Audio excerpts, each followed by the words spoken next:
প্রতিষ্ঠা এবং চরিত্র মানুষের জীবনের দুটি গুরুত্বপূর্ণ অংশ।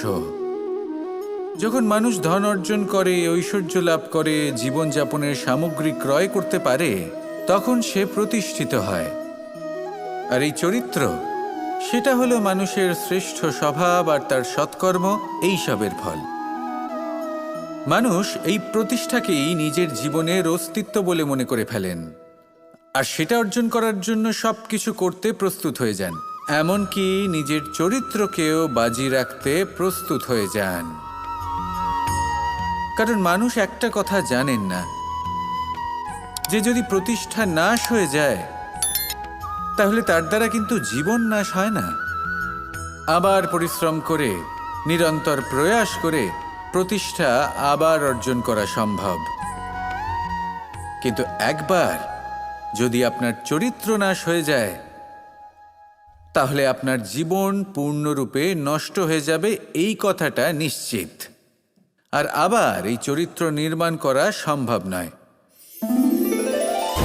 মানুষের জীবনের আসল অস্তিত্ব হলো তার চরিত্র। যদি কোনো ব্যক্তির চরিত্র অত্যন্ত শ্রেষ্ঠ মানের হয় তাহলে সে এই সংসারের সব কিছু লাভ করতে পারবে যেগুলো তার প্রয়োজন। হতে পারে সে যাবতীয় ভৌতিক সামগ্রী সেই মাত্রায় হয়তো সে নাও পেতে পারে যতটা আমরা কামনা করছি, কিন্তু তার জীবন এবং তার অন্তর্মন সুখ এবং আনন্দ দ্বারা পরিপূর্ণ হয়ে থাকবে, এই কথাটা নিশ্চিত। সেই জায়গায় এমন অনেক ব্যক্তি যারা প্রতিষ্ঠিত, তারাও কিন্তু অন্তর্মন এবং জীবনের এই সুখ লাভ করতে পারেন না। এবার আপনি কি অর্জন করতে চান সেটা আপনাকে বুঝতে হবে। আসুন আমার সাথে ভালোবেসে বলুন, রাধা রাধা। আপনি কখনো কখনো নিশ্চয়ই কোনো ব্যক্তিকে এটা বলতে শুনেছেন, বা আপনি নিজে বলেছেন বা ভেবে দেখেছেন যে আমি আমার নিজের জীবনে যেটা করতে চেয়েছিলাম সেটা করতে পারলাম না, যে লক্ষ্য অর্জন করতে চেয়েছিলাম সেটা অত্যন্ত কঠিন ছিল, আমি এগোতে পারলাম না, আদি ইত্যাদি। আমরা সবাই কখনো না কখনো ভাবি যে লক্ষ্য আমরা নির্ধারণ করেছি সেটা আমাদের পক্ষে অত্যন্ত কঠিন, প্রায় অসম্ভব। আমাকে বলুন, যে প্রত্যেকটা বস্তু বা সাফল্য যা কিছু আপনি কামনা করেছেন কোনোটাই কি সরল ছিল? নির্বাচনের সময় সেটা সরল ছিল না, সেই জন্যই আপনি সেই লক্ষ্যটা নির্বাচন করেছেন। কারণ সংসারের যে কোনো বস্তু বা কোনো সাফল্য যদি খুব সহজে পাওয়া যায় বা কম চেষ্টা করেই লাভ করা যায়, সেটা আমাদের ততটা সন্তুষ্ট করে না। সেই জন্য আমরা জেনে বুঝেই কঠিন লক্ষ্য নির্বাচন করি, কারণ সেই লক্ষ্য আমাদের প্রতিস্পর্ধা এবং সংঘর্ষের সম্মুখীন করে, যার সম্মুখীন হয় অগ্রসর হওয়ার পরে আমরা আরও বেশি শ্রেষ্ঠ হয়ে উঠি।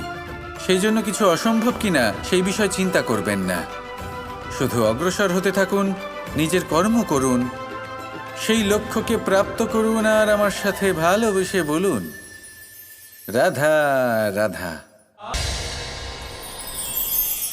দেখুন, এটা তো সবাই করে থাকেন, ধনের কামনা করা, ধন অর্জন করা, ঈশ্বরকে ধন্যবাদ জানানো, সবাই করেন, কিন্তু ফল সবাই পান না।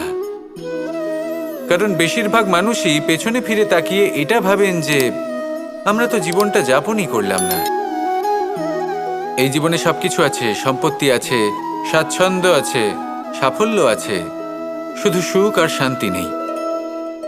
এবার এরকমটা কেন হয়? এর পেছনে কারণটা কি? কারণ হলো এটাই যে জীবনে বাঁচার যে বিধি আপনি নির্বাচন করেছেন তা কিছুটা অনুচিত। জীবনে কিভাবে বাঁচা উচিত, জীবনযাপন কিছুটা রীতি মেনে করা উচিত।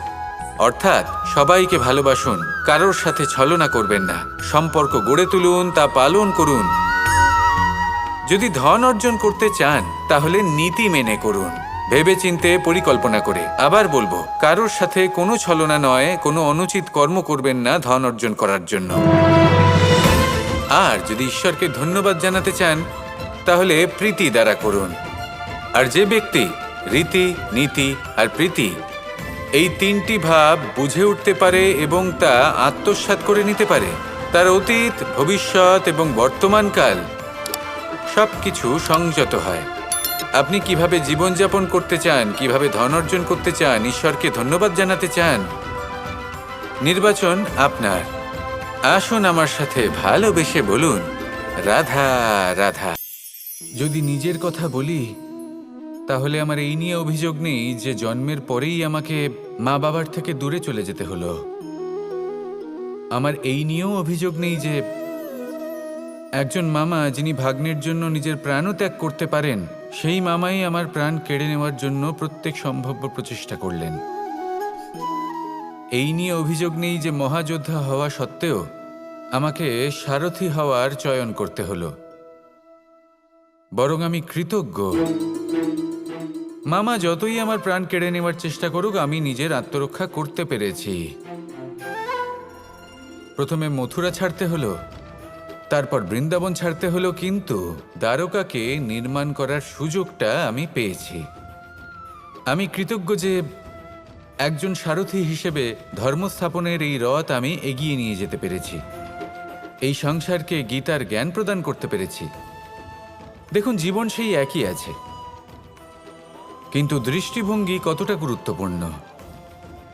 এই অভিযোগ আপনাকে জীবনে বাধা দেবে, দুঃখী করে তুলবে, কিন্তু কৃতজ্ঞতা বোধ সেটা আপনাকে একটা সুযোগ দেবে, সেই জীবনকেই আরো আনন্দের সাথে যাপনের সুযোগ। এই সুযোগে সদ্ব্যবহার করুন আর আমার সাথে ভালোবেসে বলুন, রাধা রাধা। 6 শত্রুর মধ্যে অন্তিম শত্রু হল ঈর্ষা। কোনো ব্যক্তি যদি জীবনে আমাদের থেকে বেশি উন্নতি করে, আমাদের থেকে বেশি সাফল্য লাভ করে, আমাদের থেকেও বেশি শ্রেষ্ঠ হয়ে ওঠে, বেশি গুণী হয়ে ওঠে, তাহলে কোথাও না কোথাও আমাদের মনে ঈর্ষাবোধ জন্ম নেয়।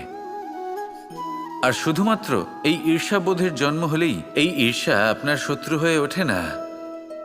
সেই ব্যক্তির বিকাশে বাধা দেওয়ার জন্য বা সেই ব্যক্তিকে আটকানোর জন্য আপনি কোনো অনৈতিক পথ অবলম্বন করেন, তখনই এই ঈর্ষা আপনার শত্রু হয়ে ওঠে। কিন্তু যদি এই ঈর্ষার দ্বারাই আপনি নিজেকে আরো বেশি শ্রেষ্ঠ করে তুলতে পারেন, আরো বেশি সক্ষম, আরো বেশি গুণী হয়ে উঠতে পারেন, তাহলে এই ঈর্ষা আপনার মিত্র হয়ে আপনাকে আরো বেশি শ্রেষ্ঠ করে তুলতে পারে। এইভাবে ঈর্ষাকে আপনি নিজের মিত্র করে তুলতে পারেন।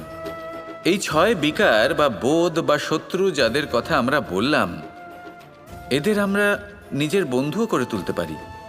দিনের শেষে নির্বাচনটা আপনাকেই করতে হবে।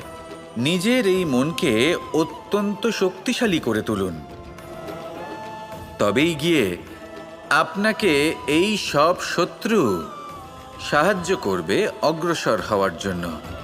আসুন আমার সাথে ভালোবেসে বলুন, রাধা রাধা।